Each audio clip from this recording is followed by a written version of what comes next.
계셔서 행복합니다. 성도님 때문에 잘 만납니다. 사랑하고 축복합니다. 네, 감사합니다. 오늘 말씀의 제목은 하나님의 자녀가 되는 권세를 누리십시오. 하나님의 자녀가 되는 권세를 누리십시오라는 제목으로 말씀의 은혜를 함께 나누겠습니다. 얼마 전에 소개받은 책인데요. 로먼 켈퍼린이라고 하는 분이 쓰신 책인데요. 정말 하고 싶은데 너무 하기 싫어. 이런 제목의 책이 있습니다. 정말 하고 싶은데 너무 하기 싫어. 이 제목이 참 의미심장하지 않습니까? 정말 하고 싶은데 하기 싫어. 이런 일들이 참 많이 있습니다. 이 책에 보니까 하고 싶고 해야 하는 것은 알겠는데 하기 싫어하는 사람들의 심리를 다루고 있습니다. 예를 들어서 다이어트. 해야 되겠죠? 하고 싶죠? 그런데 하기 싫어요. 하기가 어려워요. 그런 이야기들을 다루고 있습니다. 이 책에 보니까 그렇게 되는 이유가 습관의 문제가 있다. 이런 이야기를 하고 있어요. 습관이 되지 않으니까 하고 싶은데 할 수가 없는 거예요. 하고 싶은데 몸이 하기 싫어하는 것입니다. 이 습관의 문제예요. 나이가 들수록 습관을 고치기가 더 어렵다고 하지 않습니까? 이미 길들여진 습관이 있기 때문에 너무 어려운 거예요. 해야 된다는 것은 아는데 하기가 너무 어렵고 때로는 하기 싫고 그냥 누워있고 싶고 더 먹고 싶고 음식에 대한 이 식탐은 우리 인간의 가장 큰 욕구 중에 하나이지 않습니까? 그래서 이 책에서 이런 이야기를 하고 있어요. 습관을 고칠 수 있는 환경을 만들지 않으면 습관을 고치기가 어렵다라는 것입니다. 다이어트를 해야 된다 그러면 그냥 해야지 말로만 해가지고는 되지 않고요. 헬스를 끊고 PT라고 그러죠. 퍼스널 트레이너, 이 개인 코치를 두고 그래서 억지로라도 환경을 만들어서 하지 않으면 결코 이 다이어트 이게 되지 않게 된다는 것입니다. 학생들은 마찬가지죠. 공부를 해야 되고 해야 되는 것을 알고 또 공부를 열심히 하면 좋은 성적도 얻고 이걸 다 아는데 하기가 어려운 것이죠. 하기 싫을 때가 많이 있습니다. 그러려면 공부할 수 있는 환경을 만들지 않으면 공부가 안 된다는 거예요. 스마트폰을 없애든지 TV를 아예 없애든지 이렇게 환경을 조성하라 이런 이야기가 나와 있습니다. 그래야 습관을 형성할 수 있다는 것이죠. 한번 습관만 자리를 잡으면 다음은 하지 말라고 해도 운동도 하고 공부도 하고 다이어트도 하고 음식 조절도 해요. 근데 이 습관을 형성하기가 어렵기 때문에 이 습관을 형성을 먼저 해야 한다는 그러한 이야기를 하고 있습니다. 예수 믿는 것도 마찬가지이지 않을까 생각해 봅니다. 예수 믿고 하나님의 은혜와 축복을 누리며 살아야 한다는 것, 그것이 좋고 행복한 일이라는 것 누가 모르겠습니까? 그런데 예수 믿는 것, 신앙생활 하는 것이 습관이 안 되어 있으면 하기 싫을 때가 많이 있습니다. 주일 지키는 것, 헌금을 하는 것, 선교하고 구제하고 전도하고 봉사하는 이런 모든 일들이 억지로라도 우리를 그 자리로 밀어넣지 않으면 이게 습관이 형성되어 있지 않으면 주의 유혹이 너무 많은 거예요. 그래서 주일날 친구들이 놀러 가자, 등산 가자, 골프 치러 가자 하면 거기에 확 넘어가는 경우가 많이 있습니다. 그래도 이 자리에 계신 분들은 제가 보니까 한 분도 그런 분들은 안 계신 것 같아요. 이미 딱 습관이 자리가 잡힌 것 같습니다. 그런데 만약에 이런 습관이 자리가 잡히지 않았다 그러면 그런 환경을 만들어 주어야 합니다. 예를 들어서 주일 성수를 위해서 제가 말씀 준비하면서 이렇게 하면 좋겠다. 주일 성수를 위한 습관을 만들기 위해서 친구들에게 아예 선포를 하는 거예요. 나는 앞으로 주일날 교회 나가기로 했으니까 나를 부르지 말라고. 주일날에는 내 핸드폰은 내가 꺼놓겠다고. 그래도 친구들이 전화를 하지 않겠습니까? 그러면 또 확 이렇게 유혹에 넘어가죠. 이제 3월입니다. 꽃피는 봄날 오라고 하는데도 많아요. 그러면 왠지 마음이 막 설레고 어디론가 떠나고 싶고 막 그러지 않겠어요? 네. 그럴 때 또 하나 환경을 만들면 좋을 것 같아요. 특별히 남편분들, 아내에게 이런 선포를 하십시오. 내가 만약에 주일날 교회에 빠지거든 당신이 원하는 가방 사줄게. 다 이렇게 선포를 해보십시오. 제가 며칠 전에 백화점 1층 그 명품 코너에 가보니까 몇백만 원 하대요. 내가 가방 사줄게 딱 한번 선포해 보십시오. 그러면 주일도 지킬 수 있고, 안 지키면 와이프가 좋고, 몇백만 원짜리 가방 받으니까, 지키면 남편이 복받아 좋고, 할렐루야. 이런 환경을 만들지 않으면 결코 주의를 지키고 신앙생활을 하고 또 헌금을 하고 봉사하고 선교하고 전도하고 이런 거 할 수가 없어요. 누가 좋아서 하겠습니까? 습관을 형성을 해야 한다는 것입니다. 우리의 믿음 생활도 다 마찬가지라는 거예요. 습관을 형성해 나가시기를 바랍니다. 예수 믿을 수 있도록, 잘 믿을 수 있도록. 오늘 새벽에 이런 말씀을 전했어요. 우리가 그리스도의 도의 초보를 버리고 완전한 대로 나아가지 아니하면 신앙을 떠나버리게 된다는 것입니다. 신앙을 떠나버리게 되면 다시 회개하여 처음으로 되돌릴 수 없다, 이런 말씀을 하고 있습니다. 여러분, 그래서 우리가 이왕 예수 믿는 것 여러분 제대로 잘 믿으시기를 주님의 이름으로 축복합니다. 신앙생활에 방해되는 요소들은 과감하게 다 정리해 버리시기 바랍니다. 그래서 오직 주님 바라보고 주님만 섬기고 하나님께 영광을 올려드리고 어떻게 하면 하나님을 기쁘시게 해드릴 수 있을까, 이런 생각을 하면서 사시는 저와 여러분들 되시기를 주님의 이름으로 축복합니다. 오늘 말씀 9절 말씀을 보니까 참빛 곧 세상에 와서 각 사람에게 비추는 빛이 있었다라고 말씀하고 있어요. 이 빛은 예수님을 말씀하는 것이죠. 빛의 특징이 무엇입니까? 어둠을 몰아낸다는 거예요. 여러분, 빛이 우리의 심령 가운데 들어오면 우리의 어둠의 영역들은 다 물러가게 되어 있습니다. 여러분, 사단이 우리의 삶을 조정할 때가 너무나도 많이 있어요. 우리를 불안하게 하고 분열을 일으키고 또 신앙생활 잘 못하게 만드는 그러한 영역들이 얼마나 많이 있는지 몰라요. 그런데 빛이신 예수 그리스도께서 우리의 심령 가운데, 우리의 삶 가운데, 여러분의 가정 가운데 들어오기만 한다면 모든 어두움은 다 물러가게 되어 있음을 믿으시기를 바랍니다. 그런데요, 빛이신 예수님을 사람들이 못 알아보는 거예요. 10절 말씀 같이 읽어볼까요? 시작. 그가 세상에 계셨으며 세상은 그로 말미암아 지은 바 되었으되 세상이 그를 알지 못하였고. 자, 예수님이 이 세상에 오셨습니다. 그리고 지금도 우리 주님은 우리와 함께 계십니다.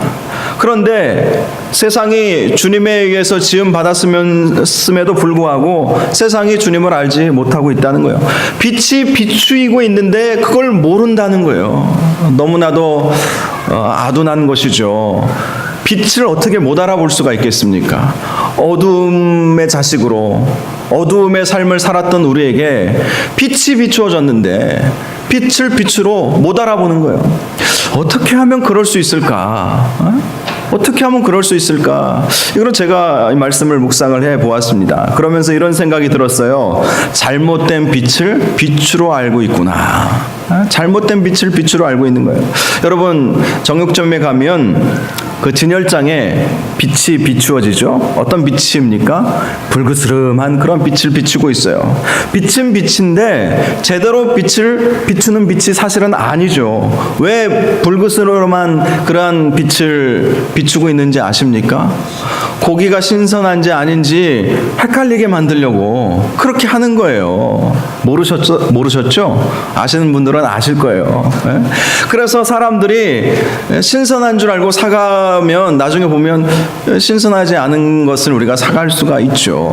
뭐 고기라고 하는 것이 하루 이틀만 지나도 이 신선도가 떨어지지 않습니까? 그런데 뭐 고기가 나오는 족족 다 팔립니까? 그래서 빛을 그렇게 비추는 거예요. 불구스름한 빛을 비추면서 제대로 색깔을 알아보지 못하도록 그렇게 만드는 것이죠.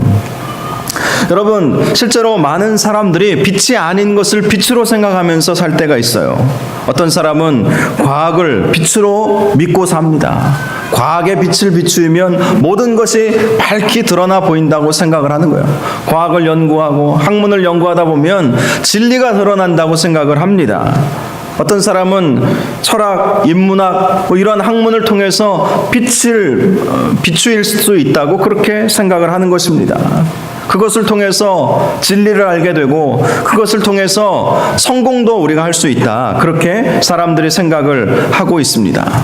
그러나 그 빛은요, 정육점의 빛일 뿐이에요. 제대로 빛을 비추는 것이 아닙니다. 참 빛은 예수 그리스도이십니다. 예수 그리스도를 통해서 우리를 봐야 나의 진정한 모습을 발견할 수 있게 되는 거예요.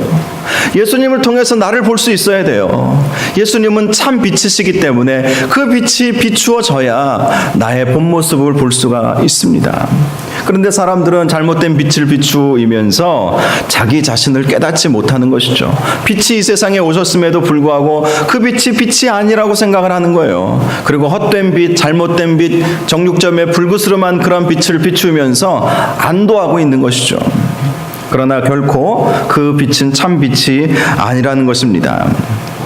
자, 그런데 그 빛이 우리에게 비추어짐으로 인해서 우리에게는 마음의 갈등이 오기 시작합니다. 왜냐하면 우리의 죄가 그대로 드러나 버리기 때문인 거예요. 왜 사람들이 빛을 거부하는 줄 아십니까? 빛이 비추어지면 나 자신이 적나라하게 드러나지 않습니까? 빛 대신 예수님 앞에 우리가 서 있다고 생각해 보십시오. 나의 거짓된 생각과 나의 이 부정한 그런 모든 모습들이 다 그대로 드러나지 않겠습니까? 그래서 C.S. 루이스라고 하는 기독교 사상가요, 철학자요, 또 극작가이신 이분이 이런 이야기를 했어요. 우리 인간은 하나님께 가까이 나아가는 것도 어렵고 하나님을 떠나는 것도 어렵고 하나님 없이 살 수도 없으면서 하나님과 더불어 산다는 것을 부담스러워한다는 거예요. 이해가 되십니까? 하나님을 떠날 수는 없고 그렇다고 함께 거하자니 이 나의 더럽고 추한 모습이 부끄러워서 함께하기 어렵고 때로는 하나님 잠시 눈 감아 주십시오 라고 말하면서도 하나님을 떠나는 것을 두려워하는 것이 우리의 모습 아니겠습니까? 하나님의 시선을 우리에게서 멀리 하시면 우리가 어떻게 되겠습니까? 우리의 삶을 어떻게 보장받을 수 있겠어요? 그래서 그걸 알아요. 하나님을 떠나서 우리는 결코 행복을 누릴 수 없다. 하나님을 떠나서는 우리가 결코 위안을 받을 수가 없다. 그러면서도 하나님 앞에 서는 것이 부담스럽고 어느 정도 적당한 거리에서 하나님과 우리의 관계를 유지하기를 원하는 우리의 모습을 지적하고 있습니다. 하나님은 우리에게 유일한 위안이 됨과 동시에 우리의 공포의 대상이 되기도 한다는 거예요.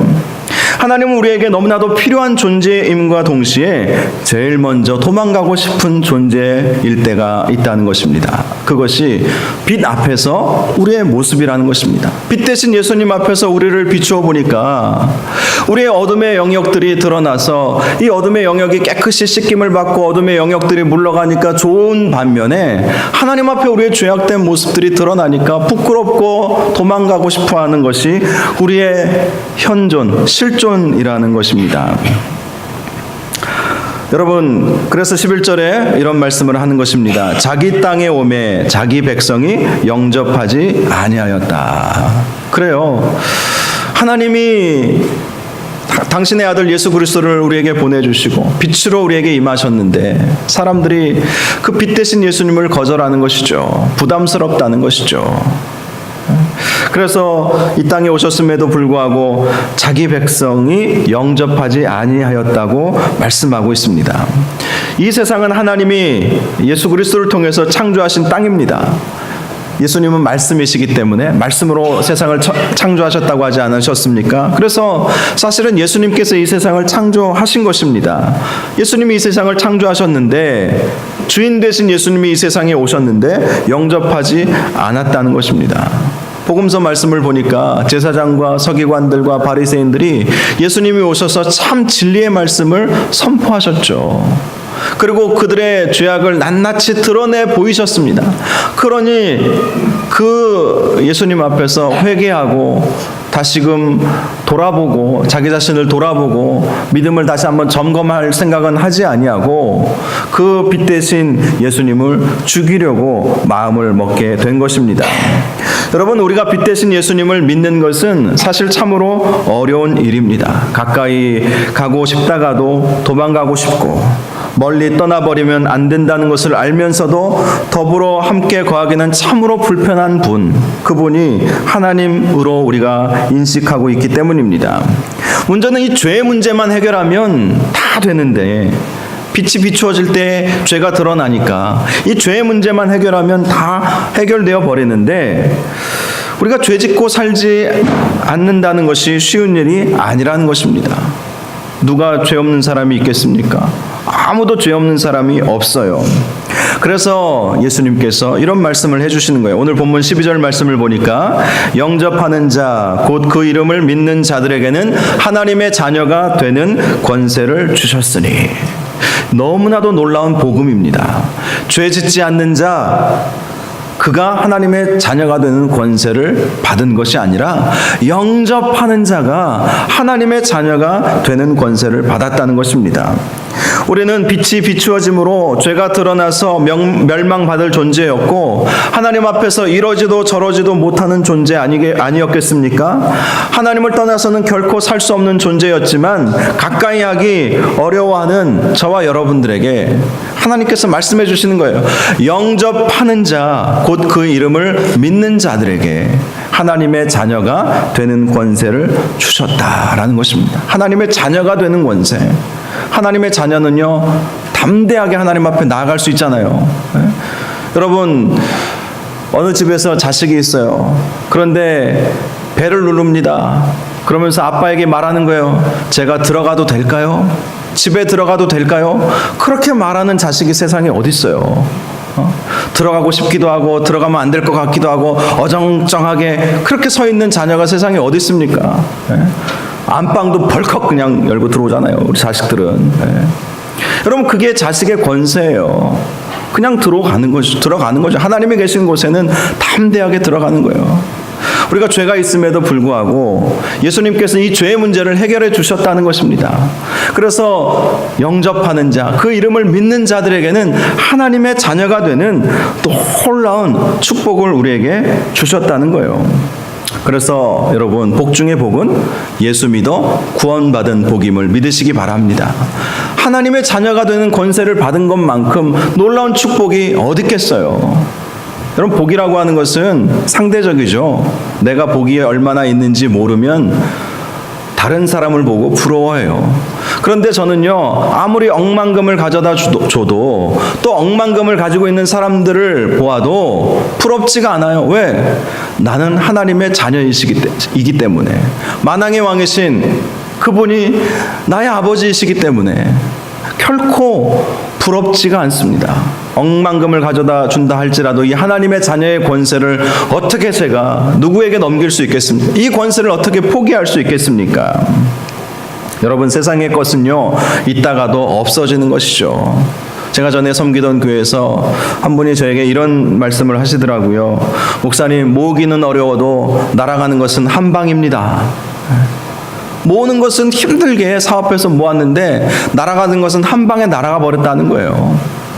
여러분, 이 세상에 있는 것들은요, 다 있다가도 없어지는 거예요. 그러나 자녀의 신분은 영원하다는 것을 믿으시기 바랍니다. 영접하는 자, 그 이름을 믿는 자들에게는 하나님의 자녀가 되는 권세를 주셨으니, 저와 여러분이 바로 이러한 권세를 받으시기를 주님의 이름으로 축복합니다. 죄를 짓지 않아서 이 권세가 주어지는 것이 아니에요. 빛이 비추어지면 죄가 다 드러나요. 그런데 주님께서 이 죄가 드러나서 주님께 가까이 우리가 나아갈 수 없다는 것을 아시기 때문에 영접하도록, 그 이름을 믿도록, 그러면 하나님의 자녀가 되도록 만들어 주셨다는 것입니다. 그래서 복음인 거예요. 죄를 다 우리가 짓지 않아야 하나님의 자녀가 되는 것이 아니라 예수 그리스도를 마음으로 믿고 입으로 시인할 때 하나님의 자녀가 되게 하셨다. 놀라운 축복인 거예요. 하나님의 자녀가 얼마나 큰 권세를 가지고 있는지 아십니까? 너무나도 놀라운 권세를 가지고 있어요. 하나님의 권세가 바로 나의 권세가 되는 거예요. 하나님의 은혜가 나에게 다 쏟아지는 거예요. 하나님의 관심이 하나님의 자녀인 저와 여러분들에게 관심이 임하게 되는 것입니다. 그래서 하나님의 자녀가 되는 권세가 놀라운 축복이라는 사실을 꼭 기억하시기를 바랍니다. 제가 얼마 전에 소개받아서 읽었던 칼럼이 있는데요. 트래비스와 게럿이라고 하는 이야기의 칼럼입니다. 그 이야기는 아주 간단한 비유의 이야기예요. 트래비스와 게럿이라고 하는 두 아이가 있었습니다. 그리고 그 두 아이에게 칼과 나무 토막을 주었어요. 그리고 이 두 아이가 열심히 칼과 그 나무 토막으로 무엇인가를 만들기 시작했습니다. 그랬더니 조금 후에 트래비스는 아주 멋진 배를 만들었어요. 그런데 게럿은요, 온통 주위에 나무 조각과 쓰레기만 가득한 겁니다. 그리고 이 칼럼은 여기서 끝났어요. 여러분, 이 이야기가 주는 교훈이 있어요. 우리 자신이 지금 어떻게 살고 있느냐라는 것입니다. 똑같이 열심히 뭔가를 해요. 열심히 땀을 흘리면서 열심히 수고를 해요. 그런데 누구는 멋진 배를 만들고 누구는 주변에 온통 쓰레기만 가득한 그러한 삶을 살고 있지 않은가, 이것을 지금 비유로 말해주고 있는 것입니다. 여러분의 삶은 어떻습니까? 뭔가 열심히 하지만 주변이 온통 쓰레기로 가득합니까? 아니면 멋진 작품을 만들어가고 계십니까? 무엇의 차이인지 아십니까? 바로 목적의식의 차이라는 거예요.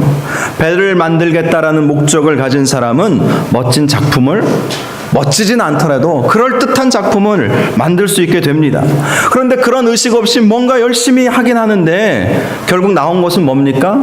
주변에 쓰레기들밖에 없다는 거예요. 나무 조각과 온통 쓰레기들로만 가득한 그런 인생을 살 수밖에 없다는 것입니다. 예수님과 동행하지 않는 사람의 삶이 바로 이 게럿과 같지 않겠습니까? 무엇인가 열심히 하면서 살아오지만 제대로 이루어낸 것도 없고 그럴듯한 것도 우리가 가지고 있지 않아요. 온통 쓸모없는 쓰레기로만 가득한 것이 예수 없는 삶의 특징인 것입니다. 하나님의 자녀가 아닌 삶은 바로 그렇게 쓰레기로 가득한 그런 삶을 살 수밖에 없는 거예요. 왜 그렇겠습니까? 무엇이 중요한지 모르고 살기 때문입니다. 무엇이 중요합니까? 하나님의 자녀로 사는 것이 정말 중요한 거예요. 여러분, 우리가 하나님의 자녀의 신분을 놓쳐버리면 아무것도 아닌 인생이 되어버리고 마는 것입니다. 뭔가 열심히 해도 주변에 보십시오. 이루어놓은 것이 있습니까? 온통 쓰레기로만 가득한 삶을 살고 있지 않습니까? 아무도 봐주지 않는 거예요. 아무도 인정해주지 않는 거예요. 열심히 일해봐야 누가 그것을 인정해 줄 수 있겠습니까? 사랑하는 여러분, 그러므로 우리가 하나님의 자녀라고 하는 그 목적의식을 가지고 하나님을 기쁘시게 해드리는 삶을 살기를 원하는 그런 마음을 가지고 사시기를 주님의 이름으로 축복합니다. 하나님께서 우리를 그렇게 자녀 삼아 주셨다는 거예요. 하나님께서 우리가 하나님께 가기도 어렵고 떠나기도 어려운 어정쩡한 상태에 있는 그런 저와 여러분들, 때로는 하나님이 한없이 긍휼이 많으신 사랑의 하나님으로 느껴지지만 때로는 하나님이 무섭고 가까이 하기는 너무 먼 당신같이 느껴지고 있는 그때에 하나님께서 우리에게 말씀해 주시는 거예요. 내가 보낸 예수 그리스도를 마음으로 믿고 입으로 신하면, 영접하면 나의 자녀가 되도록 만들어 주겠다. 너는 내 거야, 내 소유야. 무엇과도 바꿀 수 없는 나의 것이야. 주님께서 그렇게 말씀을 해 주신다는 사실입니다. 그래서 하나님의 자녀가 갖는 이 권세는 너무나도 놀랍고 축복된 권세라는 사실입니다. 웨슬리 듀엘이 쓴 기도로 세계를 움직이라 라는 책이 있는데요. 이 책에 보니까 하나님의 자녀가 갖는 7가지 권세가 무엇인지 우리에게 말해주고 있습니다. 제가 예전에 한 2년 전인가 이 7가지 주제를 가지고 7주 동안 말씀을 드린 적이 있어요. 7가지 이것입니다. 다시 한번 하나님의 자녀가 어떤 권세를 가지고 있는지 오늘 이 내용을 한번 점검해 보기를 원하는데요. 첫 번째, 우리 한번 따라서 읽어볼까요? 시작. 하나님 앞에 담대히 나아갈 수 있는 권세. 그렇습니다. 하나님 앞에 담대히 자녀이기 때문에 뭐 노크할 필요도 없어요.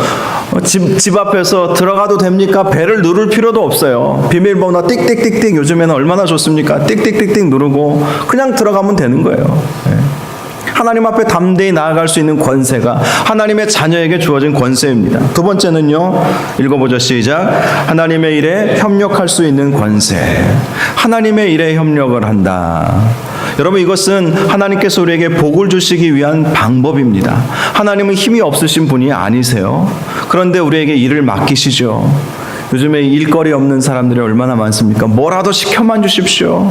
어느 기업에서 나를 불러만 주십시오. 이렇게 말하는 청년들이 얼마나 많이 있습니까? 그런데 하나님께서 복을 주시려고, 은혜를 주시려고 우리에게 일을 맡겨주신다는 거예요. 세 번째 읽어보죠. 시작. 사탄을 이길 수 있는 권세. 여러분, 사단이 얼마나 우리를 힘들게 하고 어렵게 합니까? 하나님의 자녀의 권세를 가지고 있지 못한 사람들은 늘 밤마다 악몽에 시달려요. 여러분, 그런 분들 종종 있더라고요. 잠을 못 자겠다는 거예요. 잠을 자면 자꾸 이상한 꿈을 꾸고, 뭐 죽는 꿈을 꾸고, 쫓기는 꿈을 꾸고. 그런데 하나님의 자녀는요, 악한 마귀가 꿈속에서 나타나도 나사렛 예수 그리스도 이름으로 명하노니 떠나가라. 그러면 떠나갈 줄 믿으시기 바랍니다. 몰라서 선포를 안 하는 거예요. 그러니 꿈속에서도 쫓기죠. 일상 삶에서도 막 쫓기는 거예요. 사단이 가만 놔두지를 않아요. 그런데 우리가 담대하게 선포하면 사단의 권세를 제어할 수 있음을 믿으시기 바랍니다. 네 번째 읽어보겠습니다. 시작. 자연 법칙을 초월할 수 있는 권세. 그래요, 우리는 자연 법칙 속에서 살아가죠. 그러나 하나님의 자녀에게는요, 자연 법칙도 초월할 수 있는 권세가 주어집니다. 하나님께 기도하면 하나님께서 정말 자연 법칙을 초월하셔서 태양도 멈추게 하실 줄 믿으시기 바랍니다. 죽을 병에 걸렸어도 살게 하실 줄 믿으시기 바랍니다. 정말 하나님의 이 권세는 놀라운 권세예요. 우리가 하나님 앞에 담대히 기도할 수 있지 않습니까? 기도하면 이런 권세로 하나님께서 역사를 이루신다는 것입니다. 다섯 번째 읽어보겠습니다. 천사들의 섬김을 받을 수 있는 권세. 천사들은 부리는 영으로 우리에게 다가옵니다. 우리는 얼마든지 천사를 부릴 수 있어요. 천사의 섬김을 받을 수 있는 권세가 있어요. 천군 천사가 우리를 보호하여 줍니다. 여섯 번째, 시작. 산을 옮길 수 있는 권세.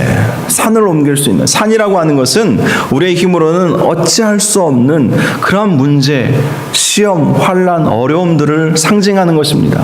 그러나 겨자씨 하나일 만한 믿음이 있어도 이 산더러 명하여 옮겨지라 하면 옮겨질 것이라고 분명히 말씀하셨어요. 여러분 앞에 놓여진 문제들이 산과 같이 여러분의 힘으로 평생 삽질을 해보십시오. 산이 파지고 옮겨집니까? 그런데 이게 옮겨질 수가 있어요. 실제로 부산에서 제가 사역할 때 들은 이야기입니다. 어떤 교회가 세워졌는데 그 앞에 절이 하나 있었어요. 이 언덕바지인데 절이 있었어요.